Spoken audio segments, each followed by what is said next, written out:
Hello and welcome to the Faces of Africa Pocket Edition, where we dissect and discuss the topics covered in our weekly documentary show, which takes you through the continent's history, cultures, and major issues through exploring great personalities. This week on Faces of Africa podcast, we're bringing you a brand new documentary from Ghana. The name of the documentary is The Prize of Gold. My name is Fatia Mohammed Noor. I'm talking to Erastus Assare Donkor. He's an award-winning environmental journalist from the Multimedia Group in Ghana. Thank you so much for making time. Thank you very much for having me. I think what an exciting documentary that we have lined up on what exactly you've been doing in Ghana when it comes to environmental journalism. But just for our audience to understand, tell us a bit more about you as a journalist and the work you do in Ghana. Well, I'm an environmental journalist, just like you said, and I've been working on reporting on the impact of illegal mining on livelihoods, on water bodies, on the food chain in Ghana, and on the health of the people since 2014. And I've done a number of documentaries, and major amongst them, which has won a number of awards, is Destruction for Gold, which is on YouTube, and Poison for Gold, and Forest Under Siege. How has your experience been doing these stories in Ghana, especially a hot topic that's focusing on environmental reporting and illegal mining in Ghana? It's a mixture of adventure, risks, and experiences, and getting close to working conditions that many journalists in Ghana do not want to tread. Mm-hmm. I must say that since I started in 2014, I started following government task forces. And then at a point in time, I was being restricted in reporting on what I really wanted to report on. A restriction in the terms that when you move with a task force, it's only about where they go that you can report. You cannot spread your tentacles to areas that you need to cover, especially community experiences and other environmental impacts. So I formed my own team, mm-hmm. a drone pilot, a camera technician, myself, and a driver. We started going into areas that have been uncovered in irresponsible mining for gold, and I've done that since 2014. Wow, that's very interesting. And I like the fact that you said you formed your own team, including a drone pilot. What was the whole idea of having a drone pilot? Is it to sort of capture the actual happenings? In fact, we wanted to gauge the scale of destruction. And we also look at the risk involved. And for that, we needed an eye above to be able to tell us what we're going up against. And so the drone pilot came in to gauge the mood in the areas that we went, and also give us an idea of the scale of destruction when we meet it. And I think that has helped us a lot. There are times that we faced imminent danger, and we would not have known that ahead of time without the drone pilot. And so it gave us a warning ahead of time. We're able to dodge certain risks, and we're able to also capture the scale of destruction and what is going on perfectly from the area view and the ground as well. Interesting that you've mentioned you've talked about the scale, but also you've mentioned the fact that it sort of protected you from a danger that was incoming, or an imminent danger, like you call it. My next question was actually with regard to that. What are the dangers of telling such stories? I know as journalists, we really like to go where the story is happening.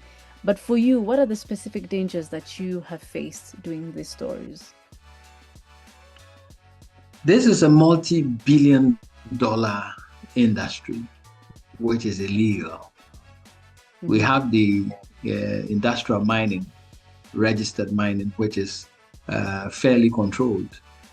And we have the small-scale artisanal mining sector, which is uncontrolled and has a lot of problems. People will want to take the law into their own hands to mine in restricted areas, and they want to protect the illegality, and they are ready to pay bribes to people to cover their tracks. And so it's an unpredictable area where anything at all can happen to you as a journalist if you are trying to expose where people get their billions and where people want certain things hidden. And we are talking about going into forest reserves, about 60 kilometers from civilization with no network, you and your team unarmed, unprotected, to uncover and expose wrongdoing. So it came with a certain kind of risk that we knew and were willing to confront in exposing this and telling the story to the larger public as a way of getting politicians to do the right thing. I want to understand, how often is illegal mining and gold taking place in Ghana? Very often. Like I said, the small scale sector is largely uncontrolled. And we have a number of people, including politically exposed people, influential at the seat of government, who are controlling affairs on the ground. People will largely want to mine anywhere, even in restricted zones. Currently, people are mining on water bodies. We have quite a number of equipment called chamfan, which is a motor fitted on, and you in the documentary that's going to be shown, and sits on major rivers, turning sediments and polluting the water, mixing it with heavy metals and all that. And these are rivers that serve farming communities and other areas. And so it presents a danger to quite a number of people across the food chain in Ghana. And people will want to mine haphazardly in forest reserves. These are significant biodiversity areas, protected areas that has a number of rare species of animals and all that, but they are being destroyed. And these are done illegally on the blind side of the law. And it's very frequent in the Ashanti region, in the eastern region, in northwestern regions of Ghana. Very rampant now. People are mining in settlements contrary to law.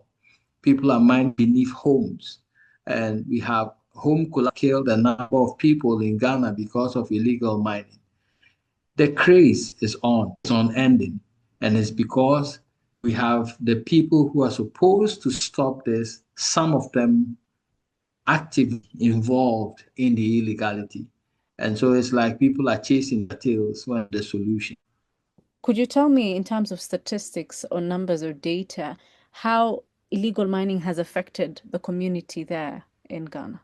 Well, currently, 60% of our major rivers and streams are highly polluted.